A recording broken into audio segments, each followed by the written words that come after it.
হামলার ঘটনা সুষ্ঠু ও নিরপেক্ষ তদন্ত করতে হবে।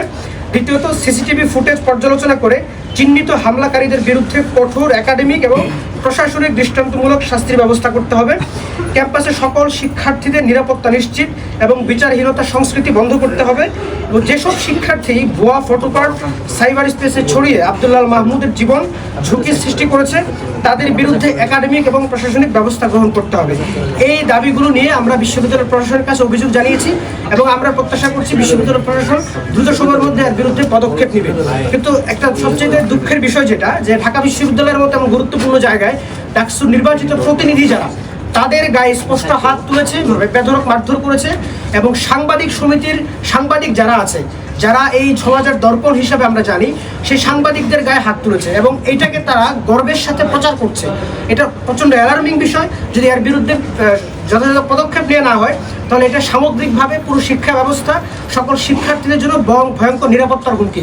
আমরা প্রত্যাশা করছি দ্রুত সময়ের মধ্যে বিশ্ববিদ্যালয় প্রশাসন এটা নিয়ে গুরুত্বপূর্ণ পদক্ষেপ নেবে। এ পর্যায়ে কথা বলার জন্য অনুরোধ করছি বিশ্ববিদ্যালয়ের সভাপতি মহিউদ্দিন খান। আপনার নাম পরিচয়টা একটু বলুন। আমি কাজী আশিক, ঢাকা বিশ্ববিদ্যালয় ছাত্র শিবিরের সেক্রেটারি।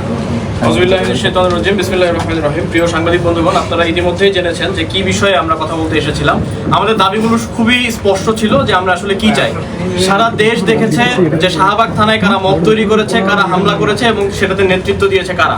ছাত্রদল তার সন্ত্রাসী কর্মকাণ্ডের মাধ্যমে আবারও আমরা আশঙ্কা করছি যে তারা এই ক্যাম্পাসে তাদের দখলদারিত্ব ফিরিয়ে নিয়ে আসতে চায়, যেমন আমরা আগের রাজনৈতিক কালচারে দেখেছি। কিন্তু এই বিষয়টা আমরা স্পষ্ট করেছি যে আমরা যতদিন আছি কখনো এটা সম্ভব হবে না। আমাদের করুণা হয় ছাত্রদলের প্রতি যে তারা ছাত্রলীগের কোনো একজন অ্যাক্টিভিস্ট যেই ফটোকার্ড ছড়াচ্ছেন, যে ফেক গুজবগুলো ছড়াচ্ছেন, সেই গুজবের আলোকে তারা শাহবাগ থানায় যেয়ে মব করছে। এটা কি ধরনের লজ্জাজনক পরিণতি ছাত্রদলের জন্য, এটা আমরা উপলব্ধি করি, তারা উপলব্ধি করেন কিনা আমরা জানি না। দুঃখজনক বিষয় আরেকটা, সেটা হচ্ছে যে বিশ্ববিদ্যালয় প্রশাসন কয়েকটা তদন্ত কমিটি গঠন করেছিল। তারা 24 ঘন্টা 48 ঘন্টা এই ধরনের সময় বেঁধে দিয়েছিল। আজকে প্রায় 96 ঘন্টা পার হয়ে যাচ্ছে। অধিকতর তদন্তের জন্য তারা সময় চেয়েছে বা সময় তারা মনে করছে যে সময় দরকার, কিন্তু এই বিষয়টা ভিকটিম বা যেই দল ভিকটিম হয়েছে তাদের কাউকে স্পষ্ট করার জন্য প্রয়োজন মনে করেনি। কিন্তু আমরা দেখতে পাচ্ছি যখন তাদের কাছে যে আমরা জবাব চাচ্ছি, তখন তাদের জবাব হচ্ছে যে তারা অধিকতর তদন্তের জন্য সময় চায়।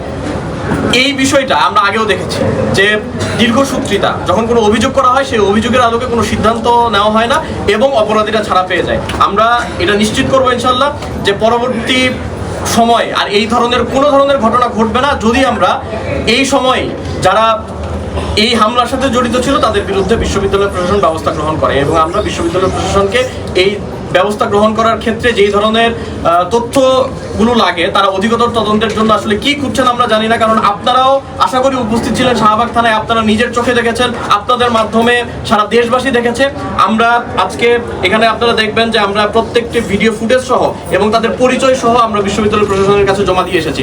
আমরা এখান থেকে বলতে চাই যে যদি এরপরও তাদের অধিকতর তদন্তের প্রয়োজন হয় এবং তাদের আরও সময়ের প্রয়োজন হয়, তাহলে আমাদের ধরে নিতে হবে যে তারা এটার আসলেই তদন্ত চায় না এবং তারা এটার প্রতিকার বা এটার যে বিচার, সেই বিচারের ক্ষেত্রে তারা আসলে তাদের যে উদ্দেশ্য, সেই উদ্দেশ্য সৎ হয়। আমরা আশা করব যে বিশ্ববিদ্যালয় প্রশাসন এখানে তার যে সদিচ্ছা সেটার পরিচয় দিবে এবং সেটার মধ্য দিয়ে যারা এই ধরনের ন্যাক্কারজনক ঘটনার সাথে জড়িত ছিল, এই ধরনের হামলার সাথে জড়িত ছিল, তাদের বিচারের আওতায় নিয়ে আসবে। আমরা আশা করছি যে আমরা সেটা বাস্তবায়ন করতে পারবো এবং জাতির দর্পণ হিসেবে আপনারা যারা রয়েছেন, আপনারাও আপনাদের জায়গা থেকে, যেহেতু সাংবাদিক যে ভাইয়েরা রয়েছিলেন তাদের উপরও হামলা করা হয়েছে, আমরা আপনাদের কাছেও প্রত্যাশা করব যে আপনারাও এক্ষেত্রে যেই ভূমিকা পালন করা দরকার সেই ভূমিকা পালন করবেন।